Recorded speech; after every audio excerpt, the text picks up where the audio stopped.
অধিক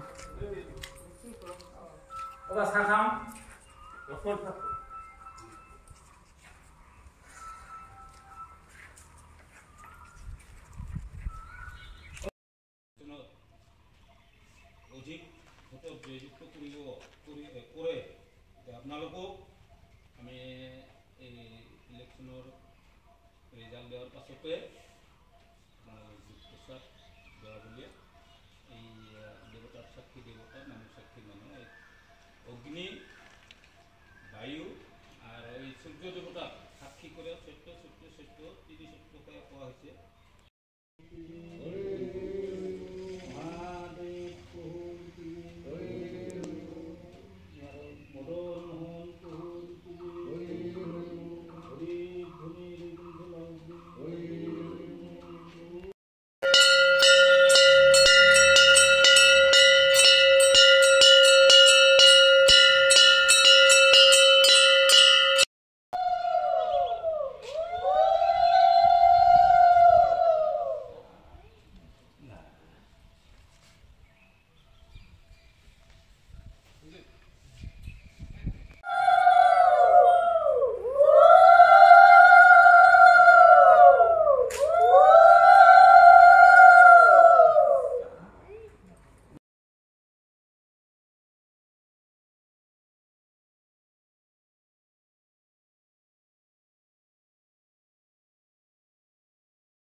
আমি যি এয়া নিউজ চেনেলৰ যোগেদি অসমবাসী ৰাইজলৈ মই নতুন বছৰৰ শুভেচ্ছা আৰু ৰঙালী বিহুৰ শুভেচ্ছা জনাইছোঁ।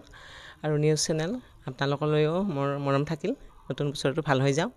আৰু ইয়াত আজি আমি সমবেত হোৱাৰ কাৰণ এটাই, আমি আমাৰ সকলোৱে জানে আমাৰ মাননীয় বিধায়ক ছাৰ ফণীভূষণ চৌধুৰী ডাঙৰীয়া তেওঁ এইবাৰ লোকসভাৰ ৩ নং লোকসভা প্ৰাৰ্থী হিচাপে প্ৰক্ষেপিত কৰা হৈছে।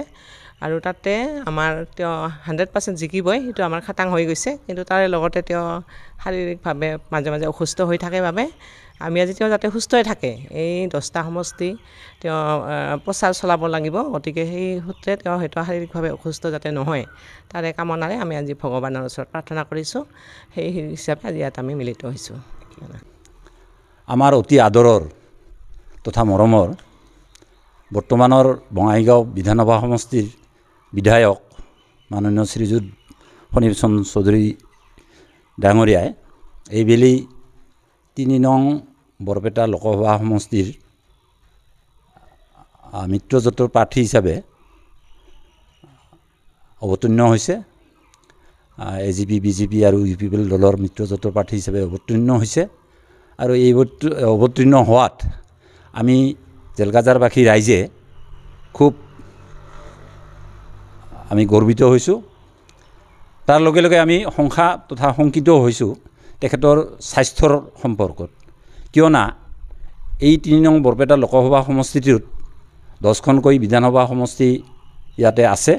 আৰু এই 10খনকৈ লোকসভা এই সমষ্টিত যেহেতু তেখেতে নিৰ্বাচনী প্ৰচাৰ তথা প্ৰসাৰ কৰিব লাগিব, আৰু সেইকাৰণে তেখেতৰ স্বাস্থ্যৰ ক্ষেত্ৰত আমি শংকিত হৈছোঁ আৰু ভয়ো খাইছোঁ। আৰু তাকেই উদ্দেশ্য সৰগত কৰি আমি তেখেতৰ সুস্বাস্থ্যৰ কামনা কৰিছোঁ।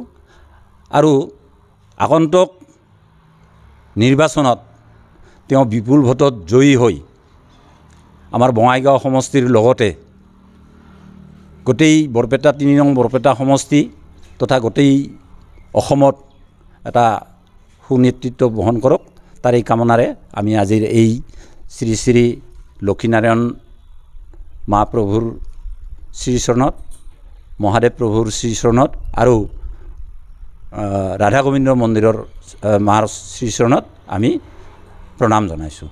এইখিনিয়ে মোৰ ক'ব লগা।